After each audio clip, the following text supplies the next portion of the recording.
बच्चों आज का जो हमारा क्वेश्चन है इट्स टेक्निकली स्ट्रॉन्ग सब्सक्रिप्शन के ऊपर क्वेश्चन है।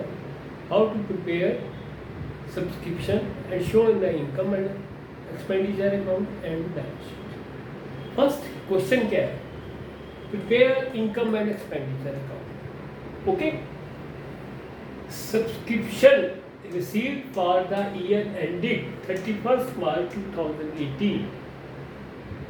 2018 में हमें कौन कौन सी सब्सक्रिप्शन मिली? 16 एंड 17 की 18,000, 17 एंड 18 की 1 लाख एंड 18 एंड 19 की 25,000। आप इस चीज में नोट करना, इसमें इसने टोटल नहीं दिया हुआ। ये कह रहा है subscription received for the year 18 में इतनी, 17 में इतनी, 18 में इतनी, 19 में इतनी। फॉर द ईयर मतलब फॉर द ईयर मीन्स उस साल से जो रिलेटेड है। नेक्स्ट क्वेश्चन में क्या है? Subscription outstanding as at 31 March 2017। 2017 में कितनी आउटस्टैंडिंग थी? 20,000। फिर subscription outstanding as at 31 March 2018 30,000 and subscription received in advance in 2017 for 2018 20,000।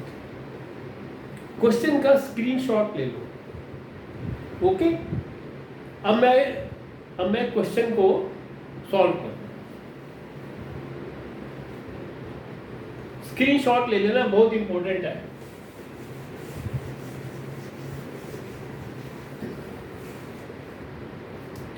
सबसे पहले आपने समझना है फॉर द ईयर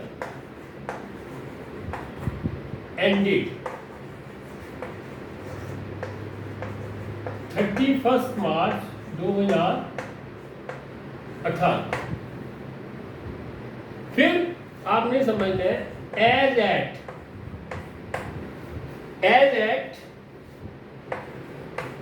31 मार्च 2018। इन दो मीनिंग का मतलब क्या है? जब तक आपको इसका मीनिंग समझ नहीं आएगा you can't understand the question. जब भी फॉर द ईयर गिवन होगा तो आपने समझना है ये उसी साल से रिलेटेड है। अब just I will give you the example. जब आप इनकम एंड एक्सपेंडिचर अकाउंट बनाते हो उसके ऊपर स्टेटमेंट क्या लिखते हो? Income and expenditure for the year 31 March 2018। क्या मतलब है कि ये जो इनकम एंड एक्सपेंडिचर है ये 2018 से रिलेटेड है, इसमें प्रीवियस एंड एडवांस इंक्लूड नहीं है। अगर आप बैलेंस शीट बनाते हो तो उसमें क्या लिखते हो? Balance sheet as at 31 March 2018। इसका मतलब क्या है कि इस बैलेंस शीट में प्रीवियस भी इंक्लूड है, एडवांस भी। कोई लायबिलिटी है, कोई एसेट है, पिछले साल की एसेट है, आपने इस साल एक बिल्डिंग बनाई, पिछले साल एक और बिल्डिंग बनाई थी, तो वो भी तो इंक्लूड करोगे। अगर आपने किसी को पेमेंट करनी है, लायबिलिटी है, मान लो बहुत पुरानी है, तो you have to show in the balance sheet. तो एज एट का मतलब है इसमें current, previous and advance all are included. अब ये हमारा क्वेश्चन भी यही है। क्वेश्चन का पहले बनाते हैं इनकम एंड एक्सपेंडिचर का।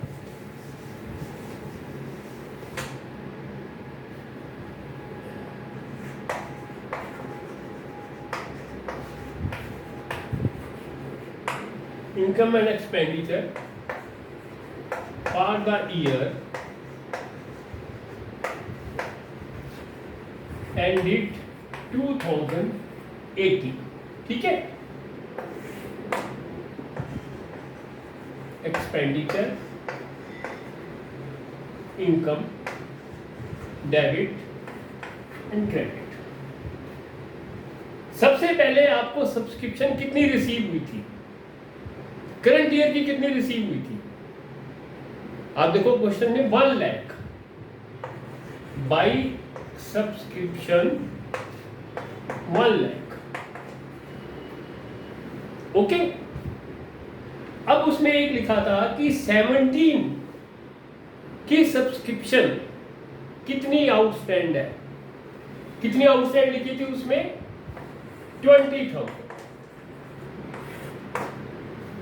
ठीक है। एज एट, और एक वर्ड क्या लिखा था कि करंट ईयर की सब्सक्रिप्शन हमें कितनी मिली 30,000, वो भी एज एट थी।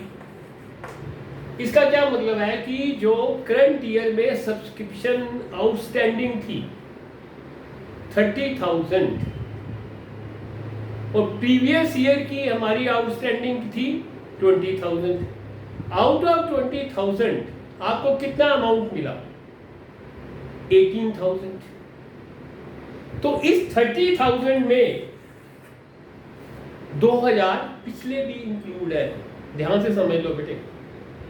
प्रीवियस ईयर करंट ईयर की आउटस्टैंडिंग कितनी है 30,000, प्रीवियस ईयर की आउटस्टैंडिंग कितनी है 20,000, ठीक है। Out of 20,000 you have receive only 18,000, 2,000 नहीं मिले ना। ये जो 2,000 है ये करंट ईयर में इंक्लूड है। ये हमें कैसे पता लगेगा, क्योंकि क्वेश्चन के अंदर लिखा हुआ है subscription outstanding as at 31 March 2018 30,000, मतलब कि करंट ईयर में टोटल 30,000 हमारी सब्सक्रिप्शन आउटस्टैंड थी, इसमें 2,000 पिछले भी इंक्लूड है। ये कैसे पता लगा, एज एट। एज एट का मतलब है कि इसमें प्रीवियस ईयर का इंक्लूड है, फॉर द ईयर नहीं लिखा हुआ। ये इस चीज को समझना, फॉर द ईयर और एज एट। तो हमारी करंट ईयर की आउटस्टैंडिंग कितनी हो गई अब,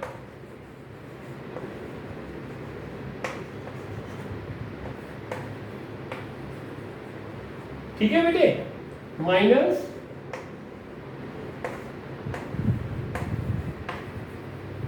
28,000। क्लियर हुआ। आपका क्वेश्चन शो कर रहा था 30,000, पर हमने यहां 28,000 क्यों लिखा।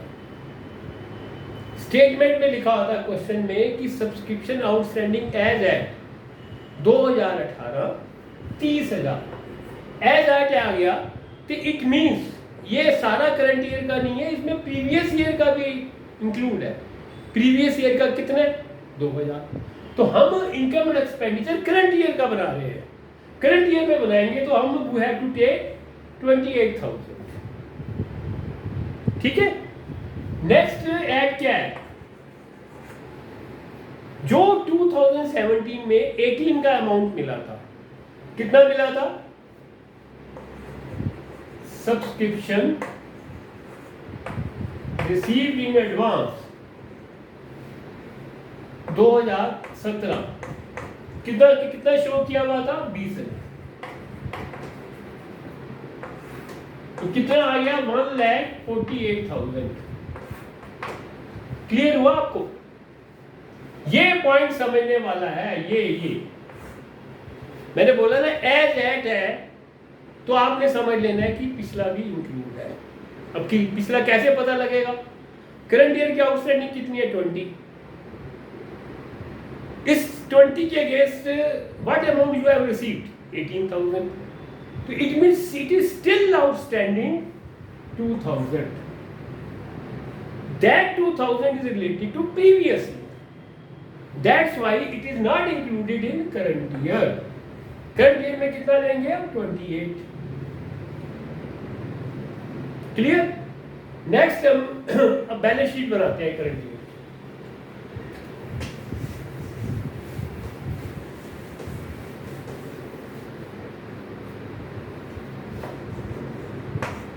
Balance sheet as at 31st March 2018, ठीक है।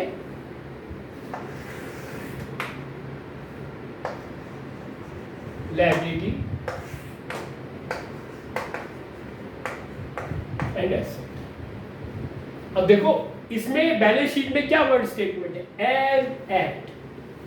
इट मींस इसमें प्रीवियस ईयर का भी 17 का भी इंक्लूड है, मे बी 19 का भी इंक्लूड हो सकता है। तो ये जो बैलेंस शीट है वो करंट ईयर से रिलेटेड नहीं है। बैलेंस शीट का पर्पस क्या होता है, देखो बैलेंस शीट में आप कभी डेबिट और क्रेडिट भी नहीं लिखते। बैलेंस शीट मींस कि हमारे पास आज की डेट में कितनी एसेट है, पुरानी भी मिला लो, और कितनी लायबिलिटी है, पुरानी। फॉर द ईयर नहीं लिखा हो, एज एट, इस चीज को नोट करना। अब है सब्सक्रिप्शन आउटस्टैंडिंग। देखो वर्ड क्या लिखा हुआ है, 2016 2017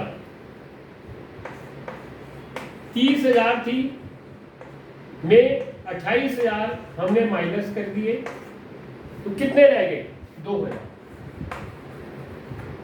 वर्ड 2017 के कितने आउटस्टैंडिंग है, 2,000। और करंट ईयर के कितने आउटस्टैंडिंग है, 28,000।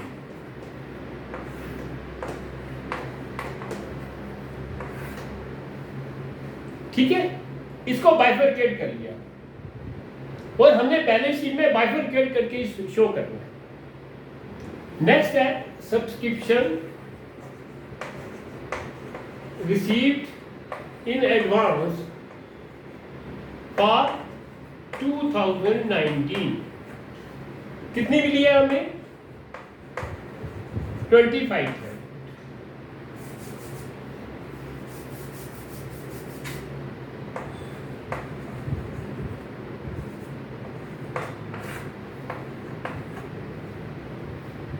तो आपको समझ आ गया फॉर द ईयर और एज एट। इस चीज को अगर कोई डाउट हो तो मुझे फोन कर लेना, I will give you the fit reply. ठीक है, अब इसके बाद हम एक नया नेक्स्ट क्वेश्चन करेंगे, वो भी टेक्निकली स्ट्रॉन्ग है। ओके।